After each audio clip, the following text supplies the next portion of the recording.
Well, I think first and foremost for us, we're excited to have more bodies, more quality players in our program all the time, and I think our bodies are starting to look physically more like Big Ten players, and we've got to build that mindset now that you have to compete in this league at the highest level. I like where our mindset is at this point. I like where our mentality is going.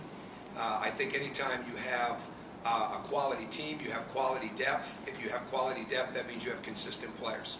And that's what we've got to build right now, from top to bottom. We've got to build a consistency in our approach every day, a consistency in our ability to make plays. And the more consistent we get, that's going to help us do what is really important early on in the season, which is string some successes together. And I think anytime you have a team that's still relatively young but that hasn't had success, they have to have some feelings of success. And they have to, we talk every day in our program about earning victory. And the four components of that are constantly, how smart you are, how tough you are, how physical you are, how fundamentally sound you are. And if you can get those four components locked in, well, then you have a chance to get consistent, you have a chance to get better. But we've had a very good off season in the sense of people changing their bodies and changing their mindsets and work ethics, and are building on their work ethics.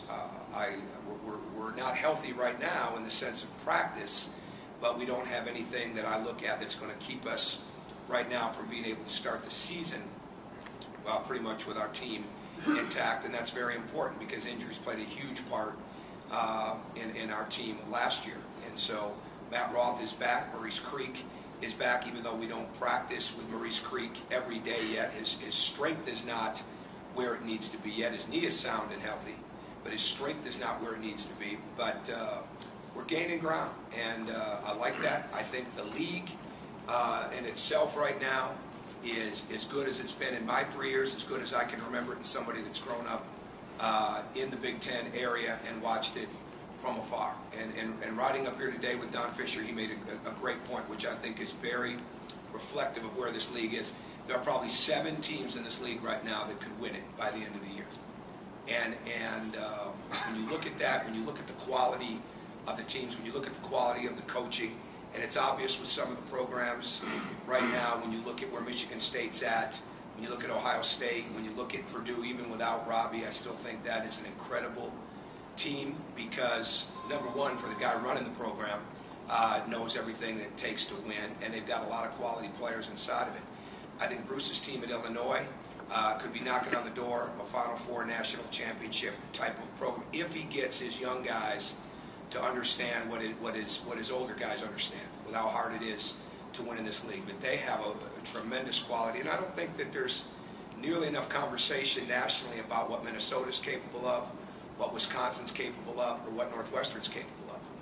And when you look at those programs, it's a great league. And one final point that I'd like to make is when you look at Michigan, and when you look at what John Beilein has done over his career, when you look at his winning percentage over his career, the man is an incredible coach. This goes back to my days in the Big East, and it's certainly now. There might be some preparations that are as hard, but there are none that are harder than getting ready for a John Beilein coached team. And I think it's just a matter of time before that program is back where it needs to be. I mean, he walked into a situation, he didn't walk into a Big Ten champion, he didn't walk into a team that was going into NCAA tournaments all the time. He's had to rebuild it, and I think he's a phenomenal coach. And it is always very, very challenging to get ready for his teams. And then you could say that about every team in this league, but when you're talking about programs that are that good, with the way John coaches, with the way Tubby Smith coaches, Bo Ryan, and they're not even getting a ton of the attention around the country, that just goes to show how good this league is.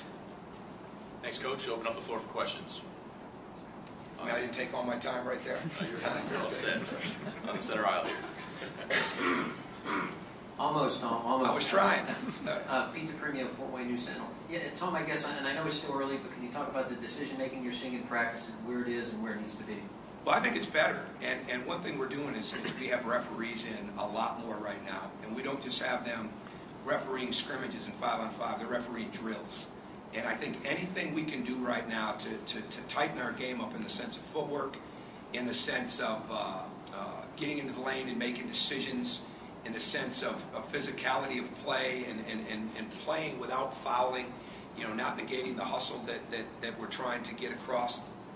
I think it's good. Now, it'll take some time. We've just got to continue to get stronger with the ball. We've got to continue to make really simple plays, as we always say, hit singles, not home runs. I mean, that's so crucial for us. But we're also trying to have a lot more movement in our offense right now. And so hopefully those things are going to help. But it'll be a period of time before we can see if the decision-making is really getting better. In the middle on the right.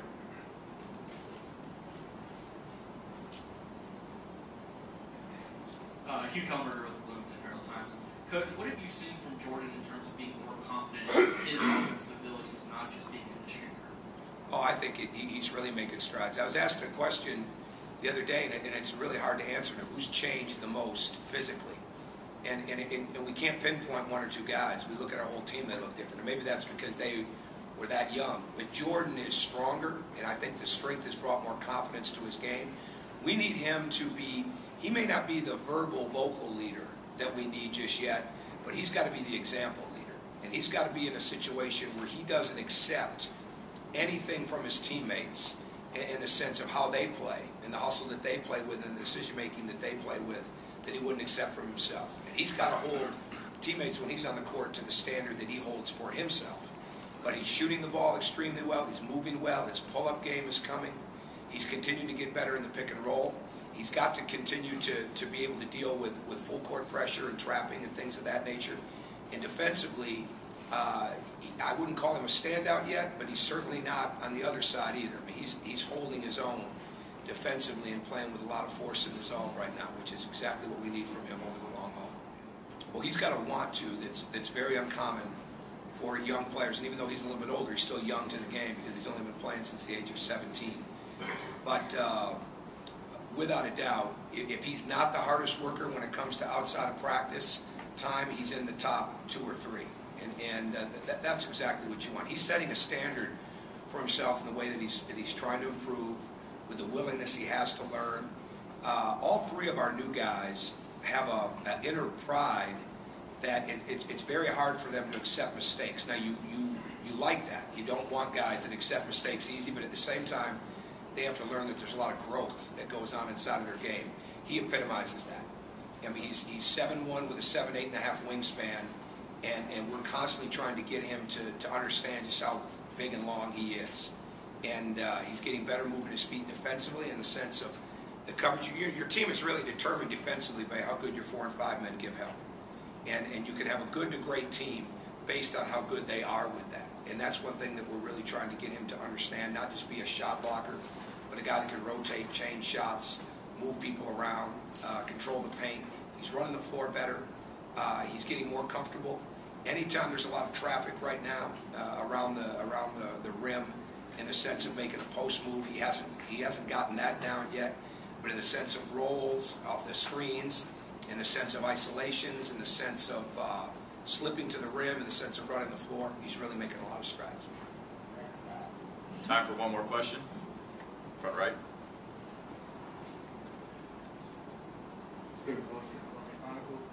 Having the success that you had at Marquette and coming to Indiana and having 2, off-par years, what was the biggest thing that you learned transitioning from Marquette to Indiana? Keep getting tough-minded players that have been raised on winning. I don't think there's anything even close. You have to have talent. Certainly, you got to have positions, but you have to get people that are raised on winning. When I look at our Marquette teams, and in the sense of the way we're trying to recruit now, year-round winners. People that won during the high school season, people that won during the summertime. If they played a different sport, which I always love, that they won in that. And I think that competitive mindset, it's very, very hard to get it if you didn't have it coming in. Now, you can make it better, and you can add to it, especially in the mental toughness realm, and you can make them physically stronger. But you have to have people that have been raised on winning. And I don't think you can ever get away from it no matter what level you're at. And if there's anything I've learned, it's that equation works no matter what level, and probably no matter what sport.